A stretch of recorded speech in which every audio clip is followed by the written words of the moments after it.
let's just go for a walk, because I'm like heated, like I'm mad, like this is crazy. Like last week I got the text, I was literally showing Deb the text. I was like, look at this, like he really just said he was trying to be with me, like da da da. You know what I mean? Just sort of just toxic and just trauma binding BS. And you're watching Tyra Talks. Don't forget to subscribe and follow my Instagram. Link in description. Welcome back to my channel. Today is day 4 and me trying to post a story time every day of the new year. It's looking real like 2 videos every other day, but listen, as long as I get a video out on each day, I'm pretty happy. So today's video is actually going to be about my first boyfriend. Now, I don't ever talk about this person. I don't think I ever did any story times about this person ever on this channel. But I got a picture sent to me from prom with this person, my first boyfriend. Let's call him Fred. And my friend was like, oh my gosh, you guys look so cute together, like all these heart faces and stuff.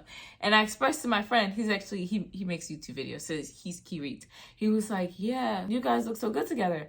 And I told him, yeah, I don't associate with him or his family or anything like that. He was very abusive and I didn't really say too much. And I figured, you know what, I'm going to make a video about it, because Kian was like, why aren't you like sharing more? Like, it seems like you're closed off.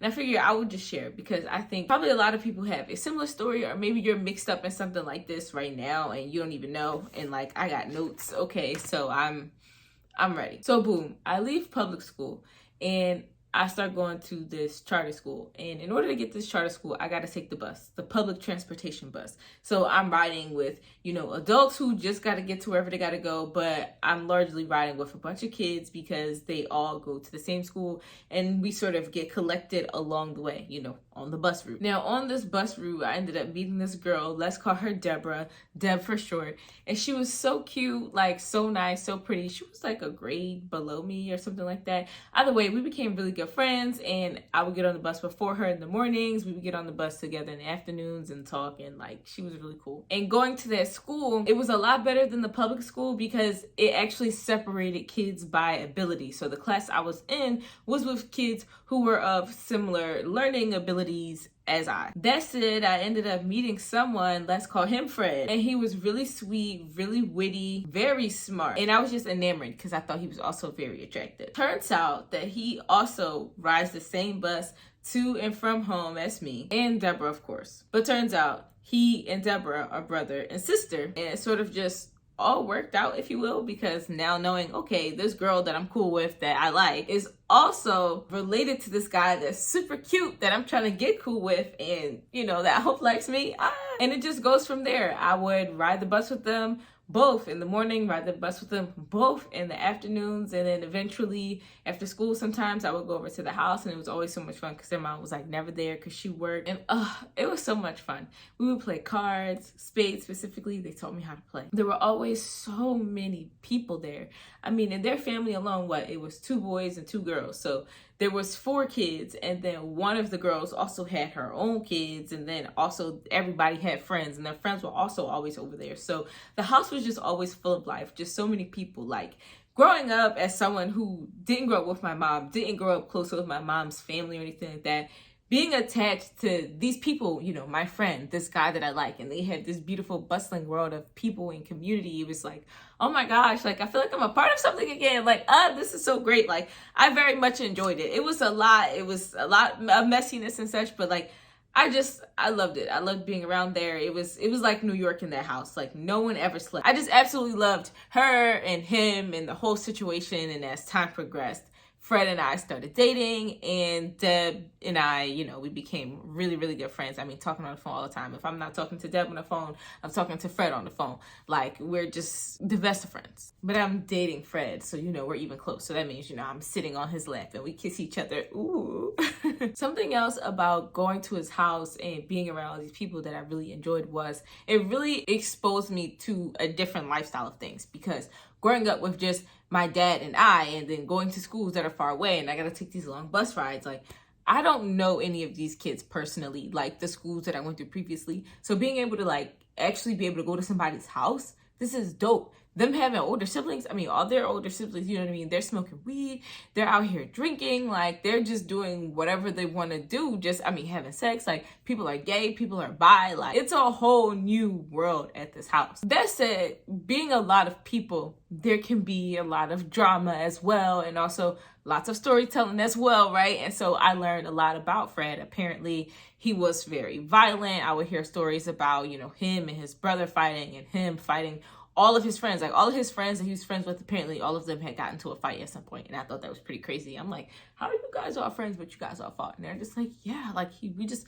didn't like each other at first, but like now we all like each other. And it's like, okay. Also found out that Deb and Fred smoked and they drank. And I was like, oh, okay, like cigarettes and weed. Like, I was like, oh, okay, this is what you guys do. That's interesting. But in terms of us dating, I feel like it was very much so, like I said, sitting on each other's lap, kissing each other, spending days off from school together, like along with his friends. But a big argument we used to have is the only time we're alone is if he wants to be intimate together, right? And it's like, okay, I like you. I like talking with you. I like being alone with you. Like, I like being a boyfriend and girlfriend, like with you, not you in the tribe of people. Like I said, it's nice to meet you in your tribe, but I also would like to just, you know, be one-on-one with you.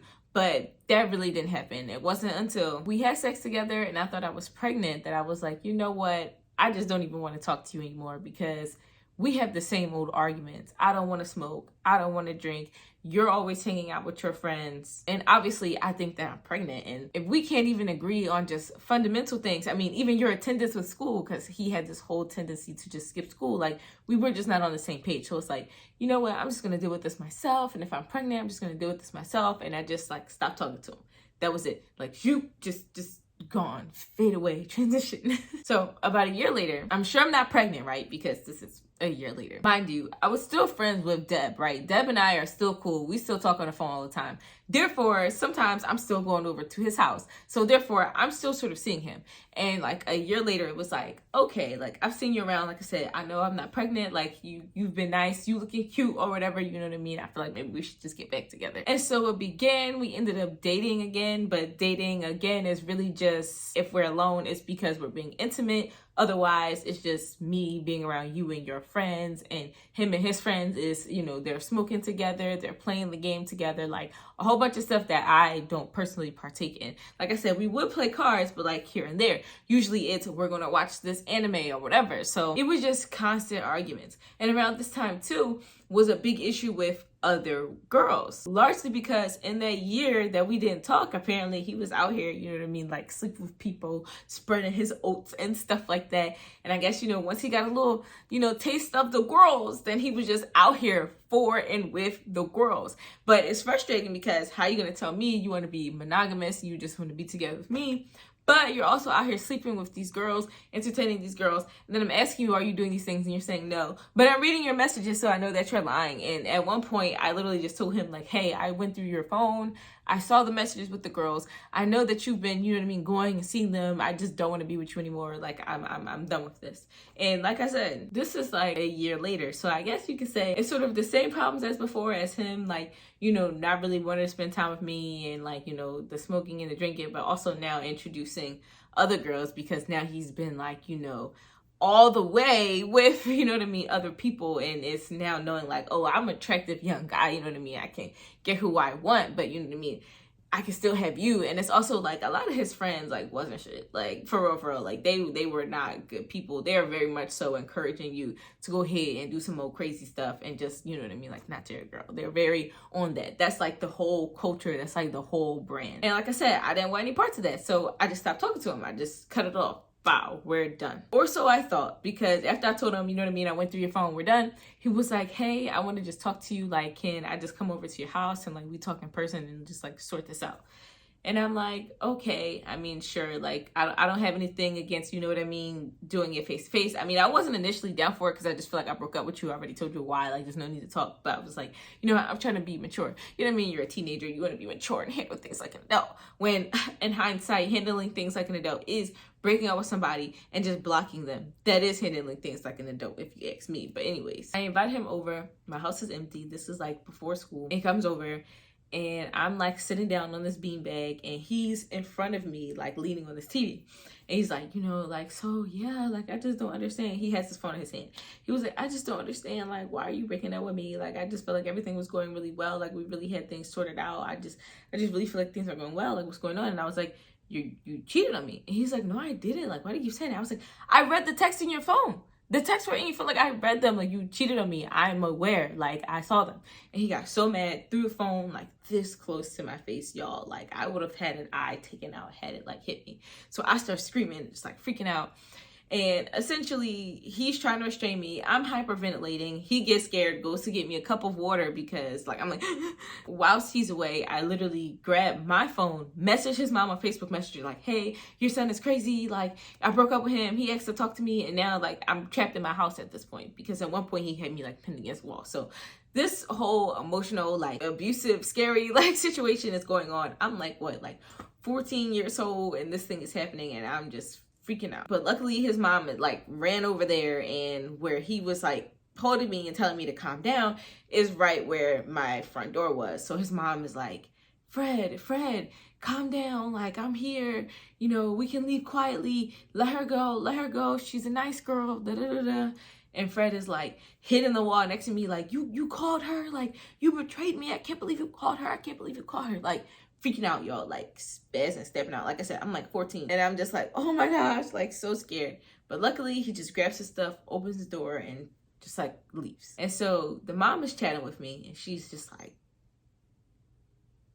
what's going on? Like, what happened here? And I expressed to her, like, hey, I dumped him because he was cheating on me. And she was just like, you know, I wouldn't stay with anybody who cheated on me. You're a really nice girl. I feel like, you know, my son is just not in the place. Like, she was really like trying to say, hey, just leave him alone, because clearly you're a nice girl and clearly he did wrong things to you, and I wouldn't be around somebody, you know what I mean, who was doing wrong things to me. And I was just like, oh, okay. And like, it was just confusing to me because it's like, okay, thank you for saying that, but also I'm like confused because you're his mother. So like, why did you raise him to be disrespectful and to cheat on women and to be this horrible person? You know what I mean? Like, she was nice and generous and whatever as her, but like her son was just none of those things. And it was just, like I said, just confusing. So after that whole, you know, violent, abusive situation, it was like, okay, I'm tired of being gaslit. And at this time, I didn't even know what gaslighting was. Like I said, I just kept saying, like, I just know you're cheating. And I didn't know. And then showed receipts.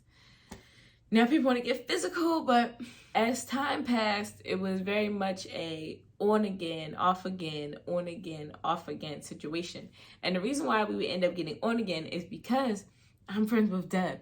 Be it Deb is coming to my house for a while, and maybe we keep that up for some months, and then it's like, okay, I don't mind coming to your house. And I know at one point Fred moved into the basement, so it was like if I came over and then I was like upstairs and he was downstairs, so we wouldn't see each other.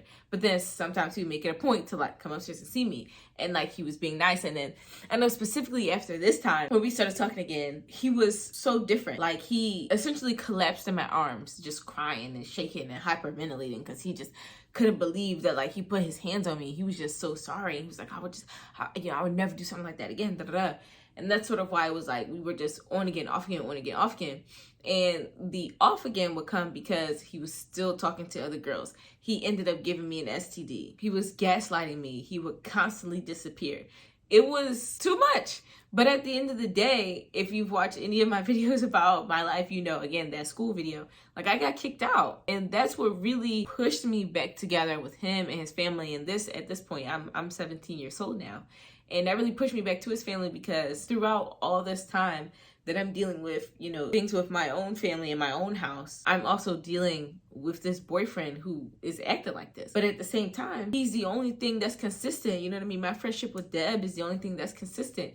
Going to their house is the only thing that's consistent. It's like, you know, my anchor and my roots. So like, even though like I'm unhappy like mentally, because like I said, this person is mentally abusive, and, you know, not happy physically because, I mean, this person literally, you know, brought diseases to me. He pushed me down some concrete steps at one point, right? So like, he did a lot of stuff. And like back to push me down the steps, that was on one of the times that we were on our off periods, right? And I'm like sitting on the porch with Deb, and he was like, get off the porch. And I was like, what? Like, I don't know if he had came up the steps to go in the house or came out of the house. Either way, he wasn't outside. He had no intention of being outside. I was just on the step with it, or I was just on the porch with his sister. And he was just like, yeah, like, get out of here. Like, why are you here? Like, go away. Just get away. And I just like was like, what are you talking about? Like, you don't even own this porch. Like, go in the house. Like what? And he literally like picked me up and like pushed me like down like the concrete steps or whatever. And then I'm like freaking out and I'm crying because obviously I just got pushed down some steps.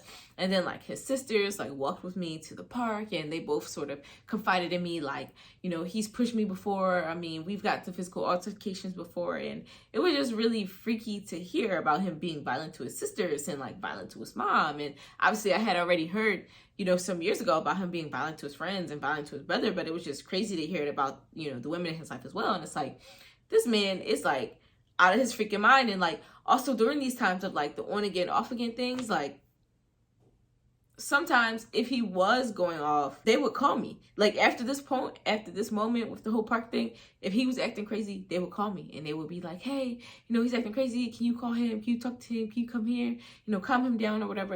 And it was very much like, you know, he's like the big Incredible Hulk. And I'm like, I don't know, is Lois Lane? Is it Mary Jane? I feel like it's Lois Lane. Is it not Lois Lane? I don't know. He's just like a crazy, Black Widow. I'm like the Black Widow to his Incredible Hulk, and they're just calling me and I'm coming and calming him down or whatever, what have you. And I just saw for myself, like I said, after this incident of him pushing me with the steps, we got on again because he, cried again, I'm so sorry. After that sort of violence towards me, I saw him physically assault and attack his sister in my presence. Like, he just, I don't know what it is, like as time went on, he just became really rageful and just angry and would just lash out. But then once he would snap out of it, it would be like, I'm so sorry, I don't even remember doing it and I love you and da da da da. Eventually, I end up graduating high school and I go away to college. And me going away to college, I was still talking to him, right? Okay, so all the way up till now, 18 years old, leaving for college. I'm still talking to this kid who has been violent towards me, like, all this stuff. But we agreed we were going to sort of break up and just stop dealing with each other because I'm going away to school. And I think he was still like in high school because he like dropped out at one point. Like it was a whole thing. But either way, we weren't together. So some time goes on and I end up, finishing my freshman year. And again, check out the education video if you want to know sort of about, college and stuff like that. I also got some college story times that you guys can check out. But after I finished with college, like my first year, it was about time for me to go back to Philadelphia. And at that time, I knew I wasn't going back to school in the fall. I knew I wasn't going back to school at all, actually, because my dad refused to re-sign the loan for me to go back to college. So I literally just did freshman year.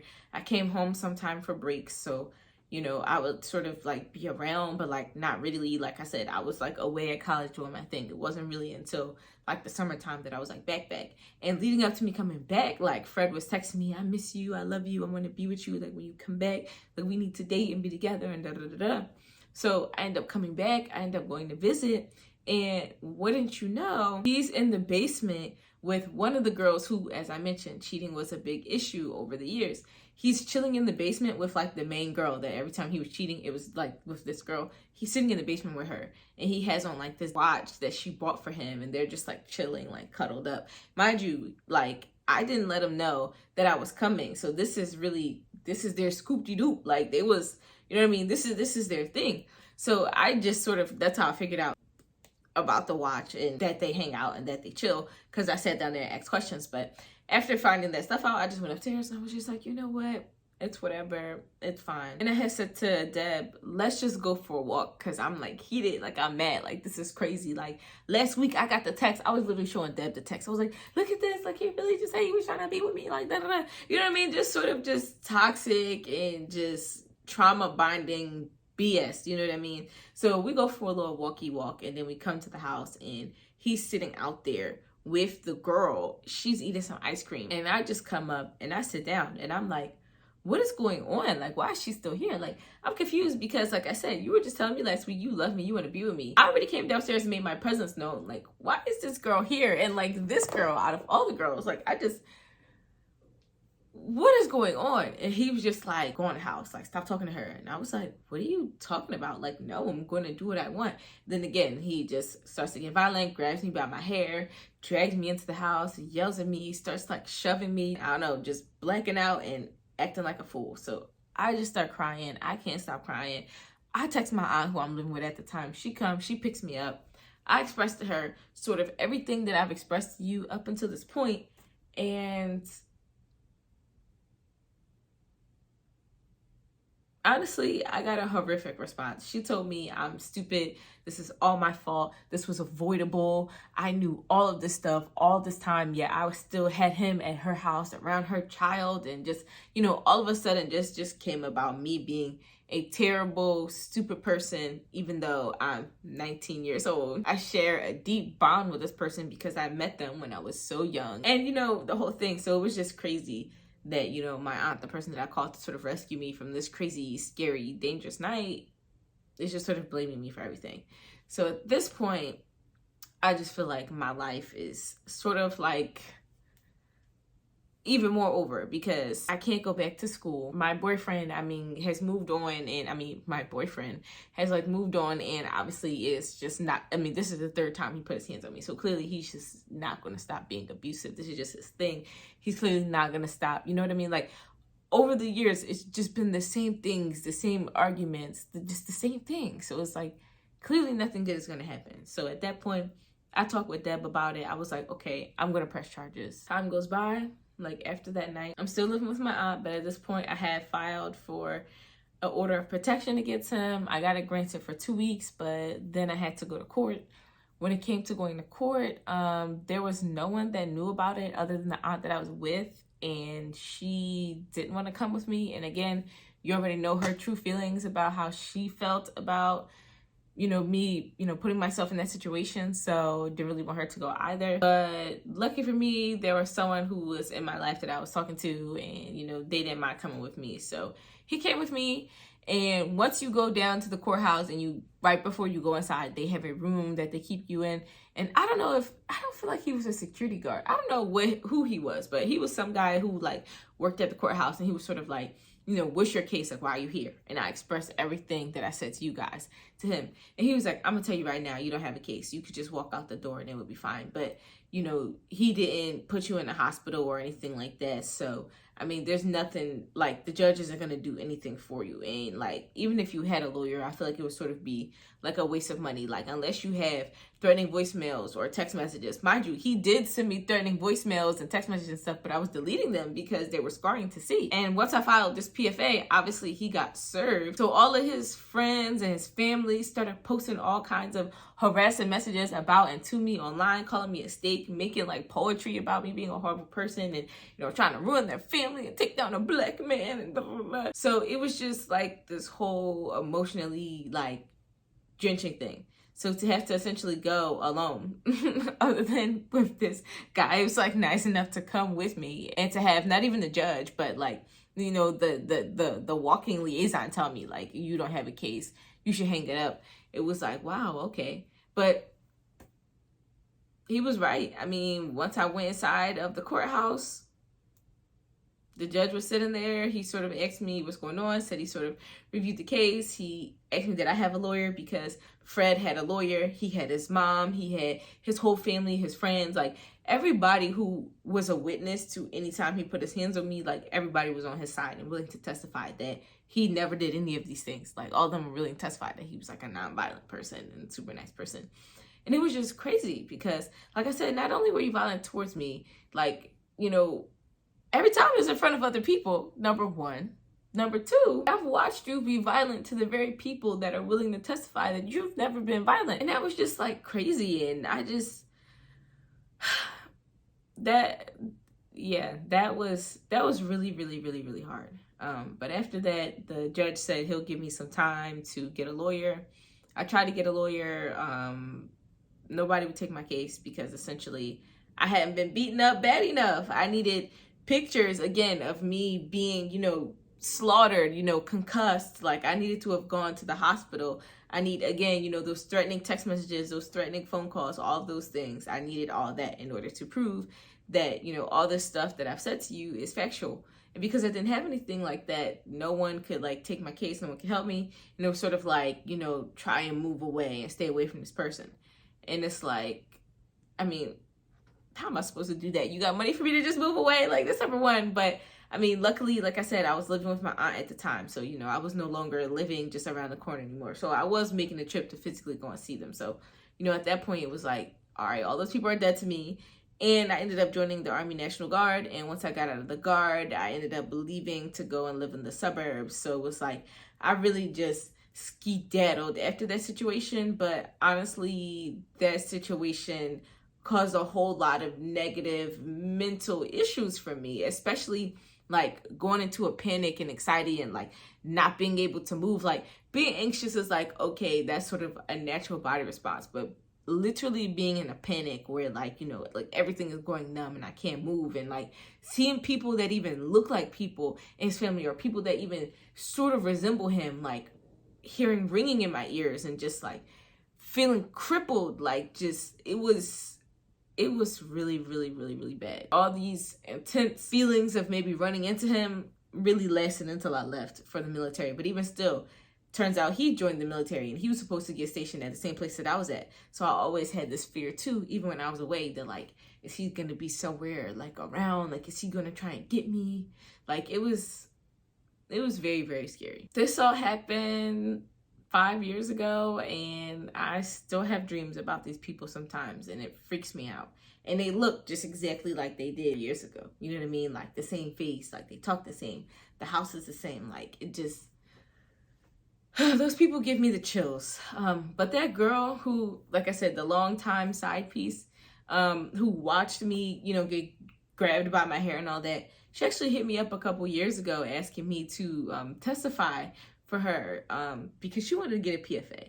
And the same thing happened again where his family was all going to testify that he's like a non-violent person. And her thing was, but he's physically abusive to me. But he's mentally abusive to me. But like he's fought members in my family, but he's destroyed my property, but he's raped me. Like all these things, like he's done to me as well. And it's like, girl, I don't have anything to say to you, because again, you've been around at this point just as long as I have, and you watched him be violent towards me, and you still decided you wanted to go and be with this person and move in with this person. So it's like, girl, you won him, you won the prize. But also too, for my own mental health, I don't think I could see any of those people again. Like I have no desire to ever see any of those people again. Like that is a frightening thought, to ever see any of those people or be around any of those people. Like every now and again, some of his friends will like try and request me and be friends with me on different, like, you know, Instagram and Facebook and stuff, and it freaks me out. Like all of you people who protect someone who physically abuses women, be it like trying to beat them up or trying to rape them, you're protecting someone who is emotionally abusive towards women. Like, and you know this, like all of you people are enablers. I don't want to talk to any of you people. That is the story of my first boyfriend. Pretty crazy. Made it through, no tears, had the tissues ready just in case. But yeah, that's the story of my first boyfriend. Like I said, I don't talk about him. I've never talked about him. I sort of gave you guys the summary. There's a lot of things that I can dive deeper into that I'm sure at some point I will, but that's sort of the in-depth of my first boyfriend. And I feel like a lot of the things that I dealt with him, like, resulted in a lot of these story times that I have about other men and other experiences later in life. And I think a lot of times when I will be telling story times in the future, I'm going to be referencing, you know, this video and a lot of stuff that dive deeper into things that I talked about in this video to maybe help you guys better understand me, but also, you know what I mean, help me understand myself. Because like I said, I never talk about this person or the situation, these people. But again, you know, this is my experience, how I perceive things, how, you know, I remember things. You know, yeah, this is my experience. All of the names have been changed for these people or whatever. But yeah, make sure you comment down below.